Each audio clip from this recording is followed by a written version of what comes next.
제9시 기도 시간에 베드로와 요한이 성전에 올라갈새 안에서 복게 된 일을 사람들이 배우니 이는 성전에 들어가는 사람에게 구걸하게 하여 날마다 문닫는 성령의 눈에 들어가라. 그가 베드로와 요한이 성전에 들어가려 함을 보고 구걸하거늘 베드로와 요한과 더불어 주목하여 이르되 우리를 보라 하니 그가 그들에게서 무엇을 얻을까 하여 바라보거늘 베드로가 이르되 은과 금은 내게 없거니와 내게 있는 것을 내게 주노니 나사렛 예수 그리스도의 이름으로 일어나 걸으라 하고 오른손을 잡아 일으키니 발과 발목이 곧 힘을 얻고 일어서서 걸으며 그들과 함께 성전으로 들어가면서 걷기도 하고 뛰기도 하며 하나님을 찬송하니 모든 백성이 그 걷는 것과 하나님을 찬송함을 보고 그가 원래 성전 미문에 앉아 구걸하는 사람인 줄 알고 그에게 일어난 일로 인하여 심히 놀랍게 여기며 혼란하였다. 아멘. 미국에서 힘들게 박사 과정을 받던 청년이 있었습니다. 근데 학위를 받자마자 국내 유명한 대학의 교수직을 얻게 되었습니다. 얼마나 기뻤겠습니까? 귀국 날짜를 손꼽아 기다리면서 어느 날 자기의 박사 논문을 지도했던 그 교수님을 내가 대접해야겠다 생각하고 근사한 식당을 예약해서 저녁을 먹게 되었습니다. 그런데 이 청년은 그 교수님에게 자랑하듯이 이야기합니다. 교수님, 한국에서 교수가 된다는 것은 하늘의 별 따기보다도 더 어려운데 내가 그 일이 되어서 얼마나 기쁜지 모르겠습니다. 참 꿈만 같습니다 하면서 자랑하듯이 이야기를 합니다. 그러자 제자의 말을 듣고 있던 교수가 입을 엽니다. 축하하네. 그런데 이제 교수로서 자네가 학생들에게 무엇을 주고자 하는지 참 궁금하네 라고 말합니다. 이 교수의 질문에 당황한 청년은 선뜻 말을 잇지를 못합니다. 글쎄요, 무슨 뜻으로 물으시는 건지. 그러자 교수님은 말을 이어갑니다. 농부는 자신의 농사를 지어서 우리에게 이렇게 아름다운 맛있는 먹거리를 제공하고 있네. 그리고 저 서 있는 웨이터는 줄곧 서 있으면서도 편안한 미소와 봉사로 우리에게 멋진 식사를 대접하고 있지 않나? 자네는 오래전부터 나에게 교수가 되겠다고 말을 했는데 이제 교수가 됐으니 학생들에게 무엇을 줄지 참으로 궁금하다는 말이네 라고 다시 이야기합니다. 결국 이 청년은 교수의 질문에 아무 답도 하지 못하자 교수는 이렇게 말했다고 합니다. 미래의 안락한 삶이 목적인 인생은 재미없지. 그런 게 자네의 행복까지 보장해 주지는 않는다네. 내 나이가 되어보게 평탄한 삶, 매끈한 일상이 어느 날 문득 시시하게 느껴진다네. 자네가 세상에 주고 싶은 것, 또 줄 수 있는 것을 찾게. 그게 모든 질문의 답이 될 테니 라는 대답을 해주었다 합니다. 정작 교수가 되어서 학생들에게 무엇을 줄 것인가, 그것을 생각하지 않고 단지 교수라는 그런 이치, 자기의 직업, 신분에 집착했던 그 학생의 모습을 비고 우리 꼬집고 있는 하나의 대화죠. 여러분은 하나님께 부름받은 사람으로서 세상에 무엇을 주고 싶습니까? 우리는 2025년 올 한 해 또 하나님께서 우리에게 선물로 주셨는데 이 한 해를 세상의 사람들에게 무엇을 주며 살아가길 원하십니까? 올 본문에 보면 세상에는 두 종류의 사람이 살고 있다고 말씀을 해주고 있습니다. 첫 번째 사람은 항상 무엇을 얻을까 하면서 사는 사람입니다. 항상 무엇을 얻을까? 오늘 본문에 나와 있는 성전 미문 앞에 앉아 있었던 구걸하던 안진뱅이가 그랬죠. 자기 인생의 목표는 무엇을 얻는 데 있습니다. 얻는 것. 자, 무엇을 얻을까? 근데 반면에 항상 무엇을 줄까 하면서 사는 인생이 있답니다. 항상 무엇을 줄까? 바로 오늘 본문에 나온 바로 베드로와 요한이 그런 사람이죠. 여러분, 이것은 우리가 살고 있는 이 시대에도 마찬가지입니다.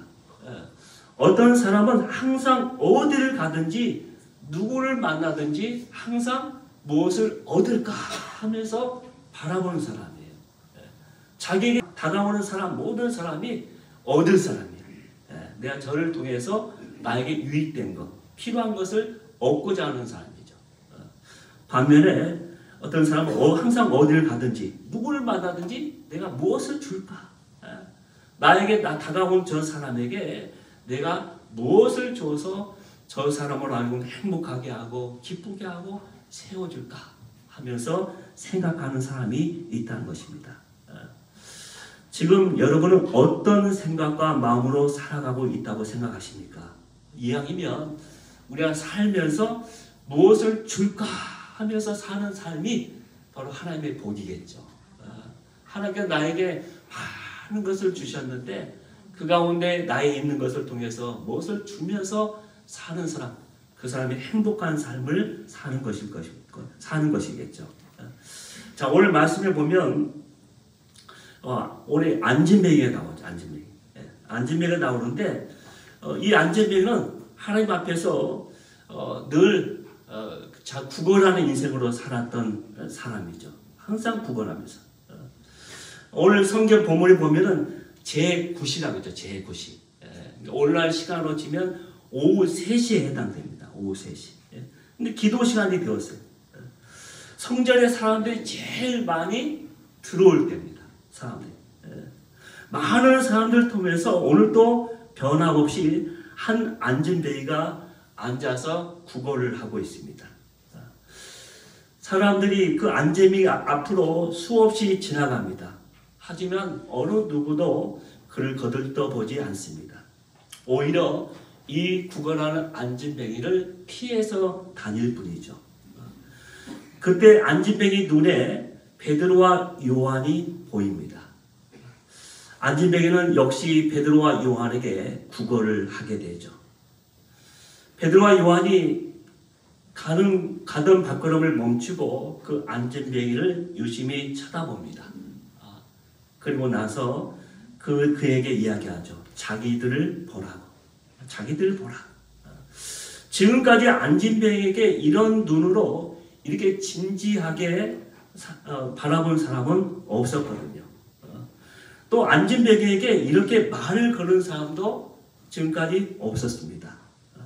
수십 년 동안 사람들은 자신에게 동전만 던져주었을 뿐이지 따뜻한 말 한마디 건넌 사람이 없었거든요.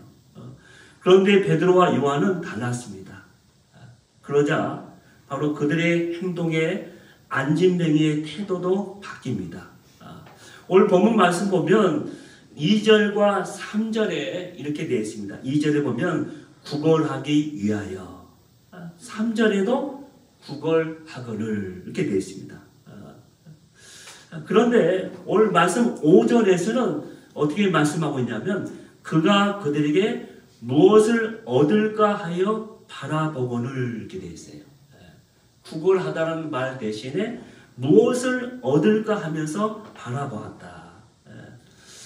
무엇을 얻을까 하면서 베드로와 요한을 유심히 바라보았다고 말씀하고 있죠.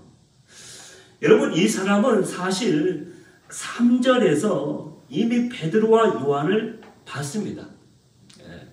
근데 3절에 보면 그가 베드로와 요한이 성전에 들어가려 함을 보고 구걸하거늘 이렇게 되어 있거든요. 여기서 보았다고 하는데 여기서는 바라보기는 바라보았는데 여기 바라보다, 이 보다라는 헬라어 단어가 에이돈이라는 동사로 쓰였어요. 에이돈. 이게 뭐냐면 자기가 보려고 해서 본 것이 아니라 그냥 보인 거예요. 그냥 보인 거. 베드로와 요한이 성전에 들어가려고 하는 것을 그냥 보인 거예요. 보인 거. 그런데 5절에서는 이 바라보다고 또 똑같은 단어가 나오는데 이 단어는 다르게 씁니다. 헬라어로 에페코라는 단어인데 그 뜻은 굳게 붙잡고 붙들고 붙잡고 있다. 무엇을 향하여서 열중하다, 몰두하다, 또 영적인 일에 대하여서 주목하다라는 뜻입니다. 다시 말해서 자신을 유심히 쳐다보는 베드로와 요한을 향해서 안진뱅이도 자기가 온 힘, 전심을 다해서 그들을 바라보게 되었다는 거예요.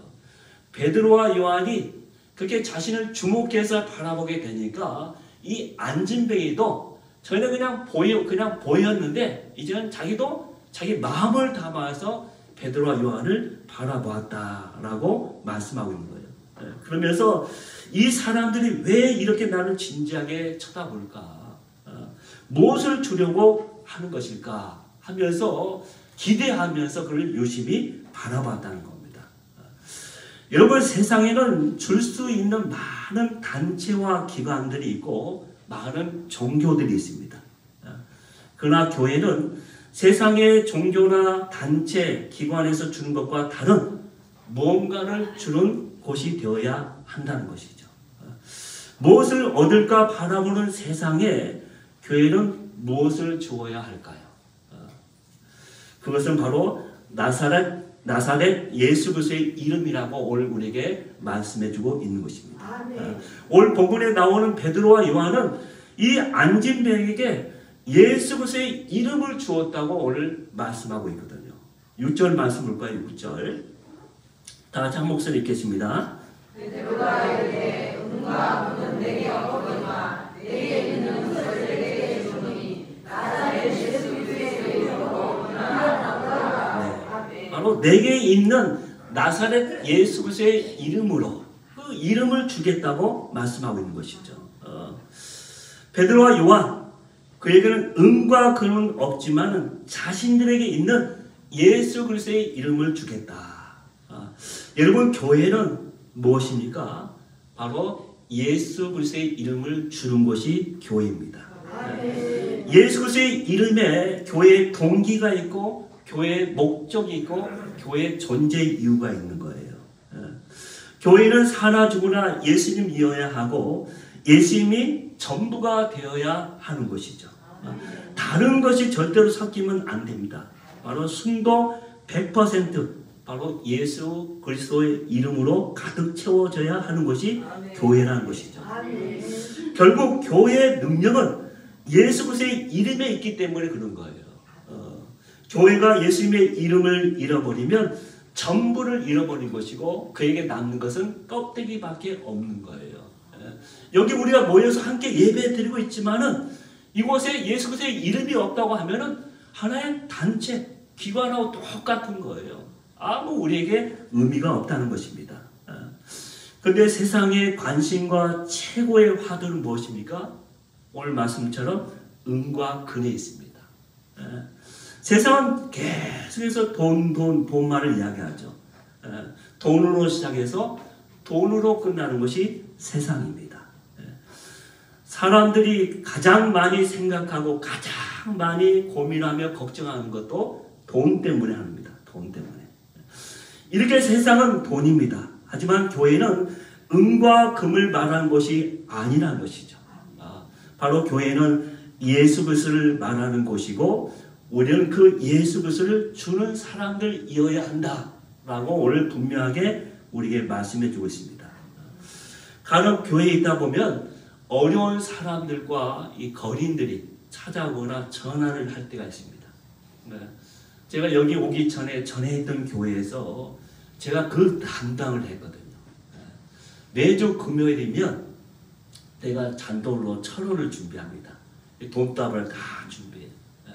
그때 이제 교회 그 매주 금요일 날 찾아오는 사람이 있거든요.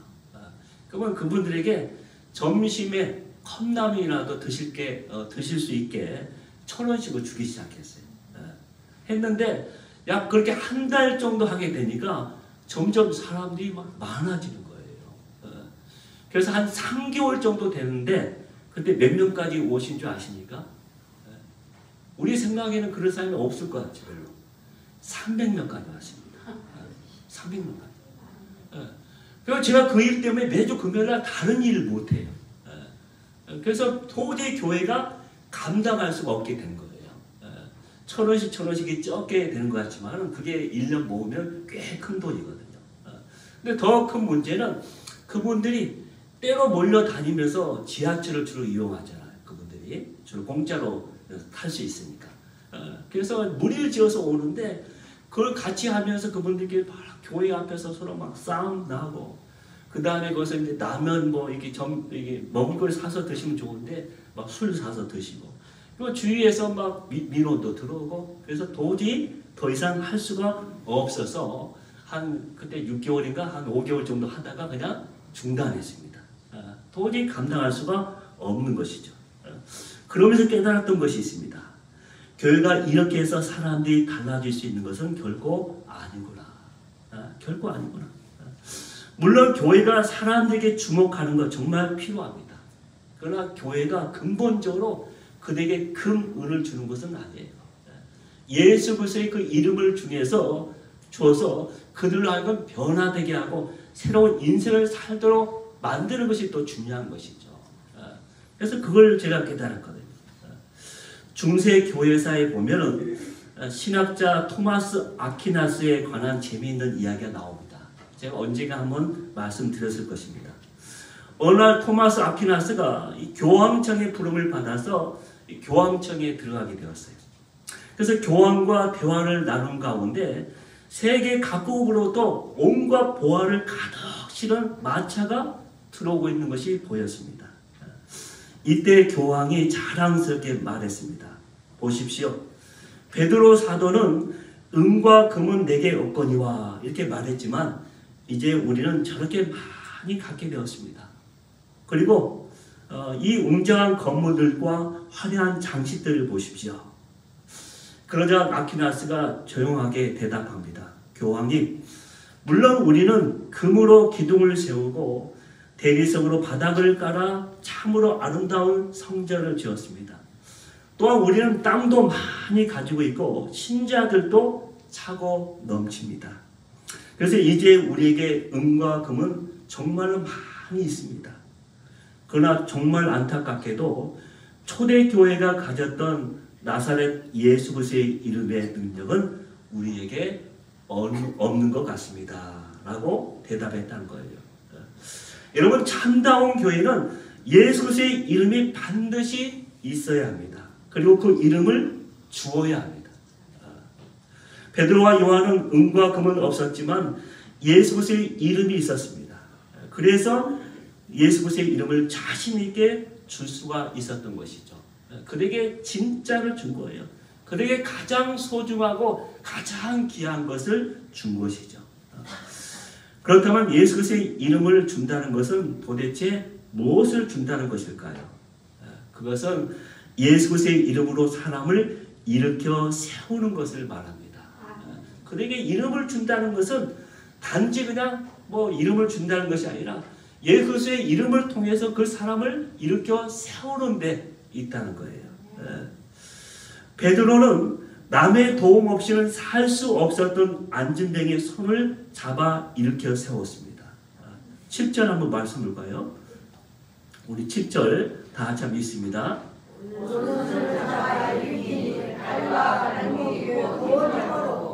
여기 보면 오른손을 잡아 일으키니 그랬어요. 이 베드로는 말만 우리를 바라보라 보거라 말만 한 것이 아니라 행동까지 했던 것이죠. 그것도 온 힘을 다해서. 어떤 행동을 했습니까? 여기 보면 잡아 일으켰다고 했습니다. 잡았다. 이것은 한 사람의 인생을 터치했다, 접촉했다, 그런 뜻입니다. 누군가 나의 인생을, 내 영혼을 터치해주고 접촉해 준다는 것이 얼마나 중요한지 모릅니다. 제가 얼마 전에 생로병사의 비밀이라는 그 프로그램을 보는데 거기에 기적 같은 접촉의 선물이라는 내용으로 하나의 그 프로그램이 진행되고 있었습니다. 이제 실혼 부모가 되었을 때 가장 중요한 것은 아이와의 교감을 얻는 것이다. 아이의 교감을. 근데 문제는 요즘에는 이른 둥이들이 막 일찍 뭐 10개월 어머니 폐에 있어야 하는데 이른 둥이들 그 전에 태어나는 애들이 많다는 거예요. 그러면서 그 많은 애들 사례를 그 실험을 통해서 하나님 우리에게 말하고 있는 내용이었습니다. 근데 이 이른 둥이들이 태어났을 때 부모와의 접촉을 통해서 그들에게 뭔가 살려주는 게 그들의 생명을 케어하는 게 정말로 중요하다는 거예요. 그래서 이른둥이가 다 태어나게 되면 인큐베이터에 들어가잖아요. 그래서 인큐베이터에 들어가서 어느 정도 시간이 되면은 그 다음에 부모를 통해서 그의 어머니를 통해서 캥거루 케어를 하게 된답니다. 이 캥거루 케어가 뭐냐면 맨살로 부모와 아이가 접촉을 하게 된 거예요. 이게 다 살이 서로 닿도록 접촉하면서 그 아이를 안게 됩니다. 아이를 안게 되면 아이의 체온과 심박수가 안정감을 찾아요. 안정을 찾아요. 그러면서 부모에게도 심리적 안정을 선사한다는 그런 내용이었습니다. 그러므로 이렇게 터치가 참 접촉이 중요한데 우리도 사람을 대할 때 제일 먼저 오늘 베드로와 요한이 한 것처럼 눈으로 터치를 하죠. 눈으로. 베드로와 요한이 안진뱅이를 주목했다고 했잖아요. 바라봤다고 했잖아요. 온 힘을 다해서 접촉하는 거예요. 첫 번째 사람에게 관심을 가져서 눈으로 자꾸 바라봐야 합니다. 그 첫 번째 단계예요. 자꾸 사람을 볼 때 다른 거 보지 마시고 우리 교회에 나와서 사람들 바라봐요. 사람들. 성도들 바라보면서 그 사람의 표정도 보고 그 사람이 어떤가 하면서 살펴보는 거예요. 자, 눈으로 이렇게 터치했으면 그 다음에 뭐로 터치해야 합니까? 그 다음에 행동을 통해서 터치해야 합니다. 접촉을 해야 하는 거예요. 접촉을. 그러니까 우리가 와서 자꾸 악수도 하면서 서로가 같이 밥 먹으면서 자꾸 행동을 통해서 접촉을 하는 것이죠. 자, 이렇게 하면서 그 모든 것들이 하나의 준비 작업을 하는 거예요. 준비 작업. 바로 예수 그리스도의 그 이름을 전할 수 있는 준비 작업을 하는 거예요. 이 베드로와 요한이 그렇게 해나간 거예요. 자, 우리가 이른 봄에 농부들이 씨를 뿌리거나 모종을 사서 이제 심잖아요, 밭에. 근데 그때 제일 중요한 게 뭐예요? 밭을 잘 준비하는 게 필요한 거예요. 밭을 잘 준비하겠죠. 그 밭을 갈아서 기경해서 그 다음에 거기에 굳은 땅이 있으면 잘게 다 부수고 그 다음에 돌 같은 게 있으면 다 골라내고 그러면서 그 땅을 부드럽게 해서 밭을 잘 준비해야 가을에 풍성한 수확을 기대할 수 있는 거예요. 여러분 대충 뿌려서 되는 게 아니에요. 그 이런 수고, 그 농부의 이런 그만한 수고가 필요하다는 것이죠. 그러니까 한 사람의 영혼을 대할 때도 그런 우리의 수고가 있어야 하는 거예요. 자꾸 눈으로 바라보면서 접촉하고 그 다음 그 사람을 찾아가서 우리의 삶을 통해서 행동을 통해서 접촉하고 그러면서 준비를 시키는 것이죠. 그런데 여기 보면 잡다 그랬는데 잡다 헬라어로 피아조라는 단어입니다. 잡는데 그냥 잡는 게 아니에요. 놓치지 않기 위해서 자기의 온 힘을 다해서 꽉 잡았다는 뜻입니다. 그를 잡는데 자기 있는 힘을 다해서 자기가 할 수 있는 모든 것을 다 해서 그 사람을 잡아주는 거예요. 베드로는 안진뱅이의 손을 있는 힘을 다해서 꽉 잡아 그리고 일으켰습니다. 이 베드로는 원래 뱃사람이었잖아요. 뱃사람. 고기가 가득 담긴 그물을 베이로 끌어당기는 손이었는데 이제는 그 손을 사람을 당겨 일으키는 사람으로 변했다는 것이죠. 베드로가 있는 힘껏 잡아당기니까 그 힘으로 안진뱅이가 벌떡 일어났을 것입니다. 하지만 베드로는 힘으로만 일으킨 것이 아닙니다. 바로 믿음으로 일으킨 것이죠. 여러분 지금의 베드로는 옛날의 베드로가 아니었습니다. 오순절 이후에 베드로는 성령 충만한 사람이 되면서 안전이 달라졌던 것이죠. 바로 기적을 일으키는 주인공이 된 것이죠. 베드로는 자신이 선포한 대로 이루어질 줄 확실히 믿으면서 그 안진뱅이를 잡아 일으킨 겁니다. 교회는 예수 그리스도의 이름으로 사람을 일으켜 세우는 곳이어야 합니다. 그럴 때 진정한 교회예요. 서울 충신교회에 박종순 올로 목사님이라는 분이 계십니다. 이 목사님이 신학교 다닐 때 사도행전 3장을 읽으면서 감동을 받은 거예요. 신학생 그때 얼마나 믿음이 따끈따끈하겠어요. 그 성경 본문을 읽으면서 야, 나도 안진뱅이를 한번 일으키고 싶다라는 생각이 들었답니다. 그래서 이제 그렇게 생각하고 있는데 어느 날 서울역을 지나가게 되었는데 거기 보니까 한 안진뱅이가 눈에 들어온 거예요. 성경 사도행전 3장에 있던 상황과 똑같은 상황이 벌어진 것이죠. 그래서 그 안진뱅이에게 예수님의 이름으로 일어나라 라고 선포하고 싶었습니다. 하지만 지나가는 사람이 너무 많은 거예요. 용기가 없는 거예요. 그래서 신경이 쓰여서 이 목사님은 어떻게 했겠습니까? 그 사람을 얻고서 사람이 없는 뒷골목으로 갔답니다. 뒷골목으로 가서 그 목사님이 안진뱅이를 향하여 예수의 이름으로 일어나라 라고 선포를 딱 합니다. 믿음으로. 자, 어떻게 되었을까요? 일어났을까요? 아니면 그대로 일까요? 네. 제가 일어났으면 이런 이야기 안 할 겁니다. 아무런 변함이 없는 거예요. 변함이 없어요. 그래서 어떻게 했겠습니까? 이 목사님이 그 안진뱅이를 다시 업어다가 서울역 그 자리에 다시 놔뒀답니다. 그 안진뱅이가 얼마나 황당했을까요? 갑자기 옛 사람이 와가지고 업어가지고 뒷꿈을 가고 뭐라고 주문을 막 하다가 또 다시 업어놓고 또 그 일을 했던 그 목사님은 얼마나 민망했을까요? 그런 자기의 이야기를 한 것을 제가 들은 적이 있습니다. 하여튼 이 베드로는 예수님의 이름으로 안진뱅이를 일으켜 세웠습니다. 이것은 사실 안진뱅이의 인생을 일으켜 세운 것이라고 말할 수 있는 것이죠.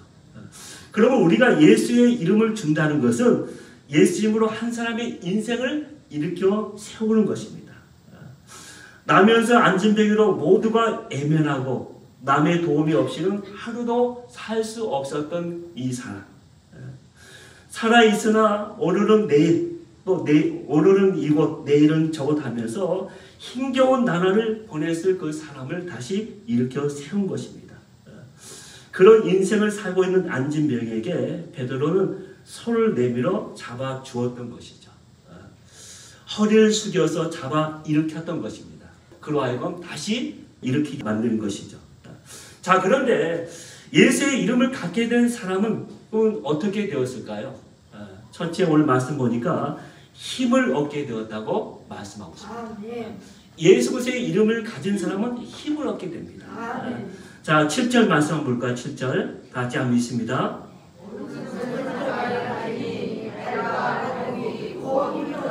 네, 여기 보면 힘을 얻게 되었다. 강하게 되었다. 튼튼하게 되었다. 안진뱅이는 인생에 무기력한 그런 삶을 살았던 사람이죠. 아무 힘도 없었어요. 육체적으로나 경제적으로 영적으로 힘이 없어서 전혀 소망이 없는 그런 삶을 살았던 사람이죠. 하지만 예수의 이름으로 힘을 얻게 되었다고 말씀하고 있습니다.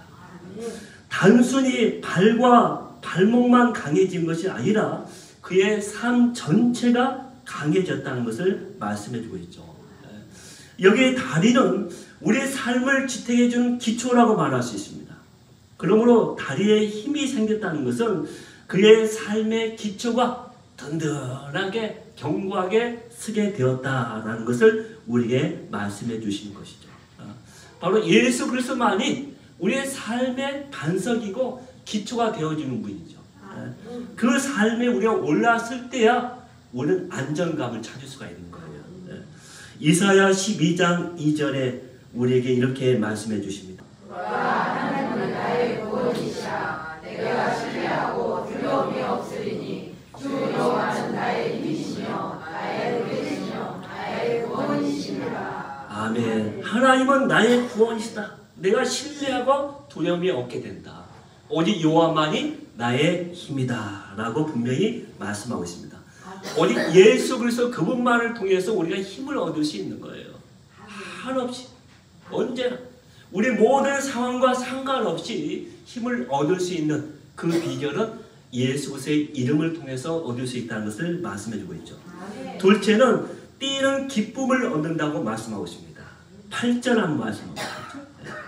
8절 다 같이 있습니다. 8절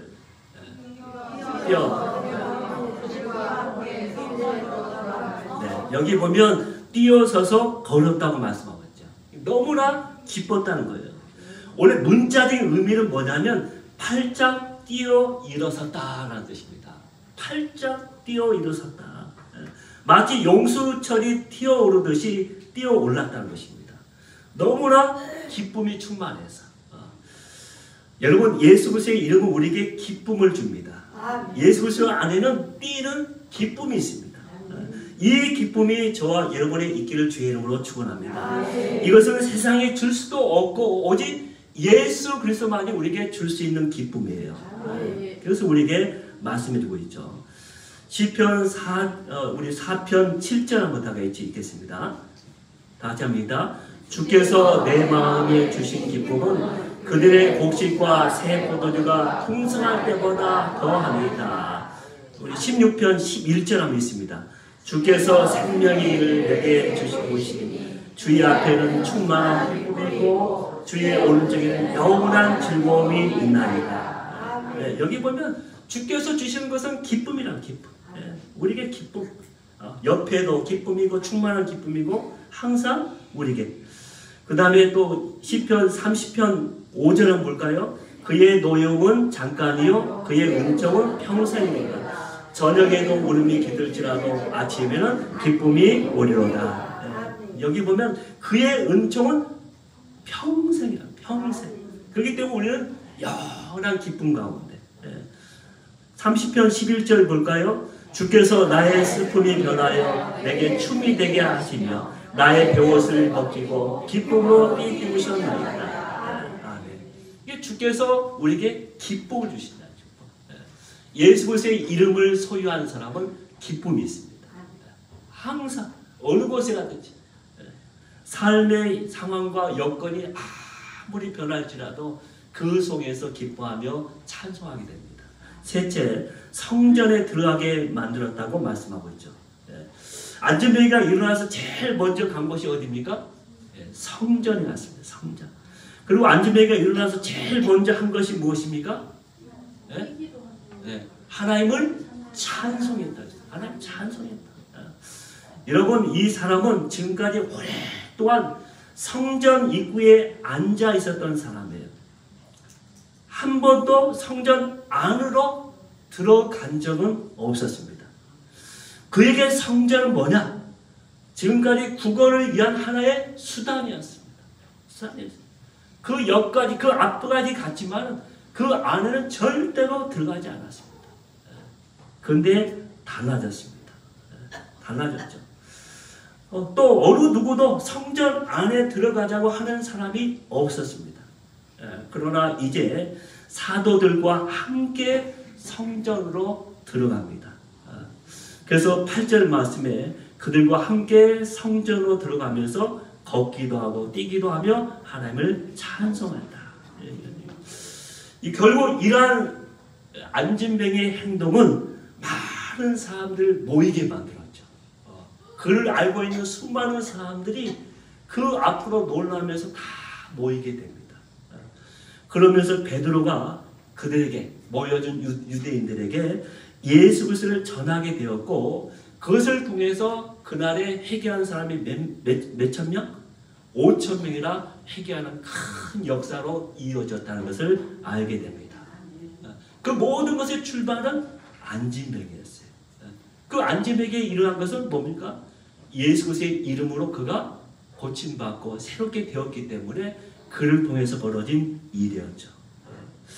넷째로 마지막으로 그 자신뿐만 아니라 모든 사람들 놀라게 되는 인생으로 변했다고 말씀하고 있습니다. 아마 안진뱅이 자체도 그 일 때문에 놀랐을 겁니다. 근데 더 놀랬던 사람들은 그를 알고 있는, 주위에 그를 알고 있는 사람들이 더 놀랬다고 했죠. 자, 10절 말씀 볼까요? 10절. 다 같이 한번 읽습니다. 그에게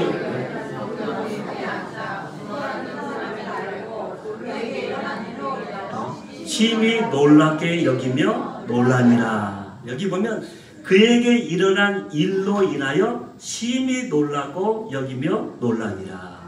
심히 놀랐다는 거예요. 심히 놀랐다. 이 뜻이 뭘까? 성경 원어에 보면 담보스라는 단어인데 두려움, 놀람, 경외라는 뜻이 있습니다. 다시 말해서 놀라움은 놀라움인데 그냥 놀라운 것이 아니라 두려움이 섞인 놀라움이라는 뜻입니다. 두려움이 섞인 놀라움. 너무 놀라서 무섭기까지 했다는 거예요. 너무 엄청난 사건이라 사람들은 하나님에 대한 두려움을 갖게 만들었다라는 뜻입니다. 무엇 때문에? 무엇 때문에 이렇게 되었습니까? 그에게 일어난 일로 인하여. 그에게 일어난 일로 인하여. 그가 한 것은 아무것도 없습니다. 오직 예수 그리스도의 그 이름을 통해서 그가 진정으로 예수 그리스도를 믿고 영접하고 그 이름으로 일어난 그 사건을 통해서 이런 엄청난 일이 생겨난 것이죠. 주님이 그에게 하신 일로 인하여 도저히 일어날 수 없는 일이 일어났기 때문에 성전은 두려움과 놀람으로 가득 차게 된 것이죠. 여러분, 베드로와 요한은 내게 있는 예수 그리스도의 이름을 준다고 말했습니다. 내 안에 넘치지 않으면 우리는 줄 수가 없는 것이죠. 뭔가 사람에게 준다는 것은 그 안에 뭔가 넘치고 뭔가 꽉 차 있기 때문에 줄 수가 있는 거예요. 여러분, 저와 여러분 안에는 무엇이 있습니까? 또한 무엇을 세상에 주려고 하고 있습니까? 사랑하는 아내와 남편에게 또 자식들에게 무엇을 주고 싶습니까? 편안한 삶, 안락한 삶을 주고 싶습니까? 물론 중요한 것입니다. 하지만 그것들은 부스러기에 불과한 것이죠. 저와 여러분이 진짜로 주어야 할 것은 예수 그리스도의 이름밖에 없다는 것을 기억해야 합니다. 왜냐하면 오직 예수의 그 이름이 영원하고 오직 예수 그리스도의 그 이름만이 생명이 있고 예수 그리스도만이 그리스도의 그 이름만이 우리에게 구원을 주시는 능력이기 때문에 그런 거예요. 우찌무라 간절한 사람이 이런 말을 했어요. 나는 가룟 유다가 참 부럽다. 가룟 유다에게는 팔아먹을 예수라도 있었지만 오늘 우리에게는 팔아먹을 예수조차 없기 때문이다 라고 말했습니다. 여러분, 우리는 세상에 예수 그리스도의 이름을 주는 사람들이 되어야 합니다. 그래서 예수 그리스도의 이름으로 그 인생을 다시 일으키는 사람들이 되어야 합니다. 그래서 이것이 바로 오늘 우리에게 우리 교회가 해야 할 하나의 사명이고 또 우리 교회가 서야 할 이유인 것을 분명히 알며 날마다 예수 그리스도의 이름을 전하며 나갈 수 있는 저와 여러분이 되기를 주의 이름으로 축원합니다.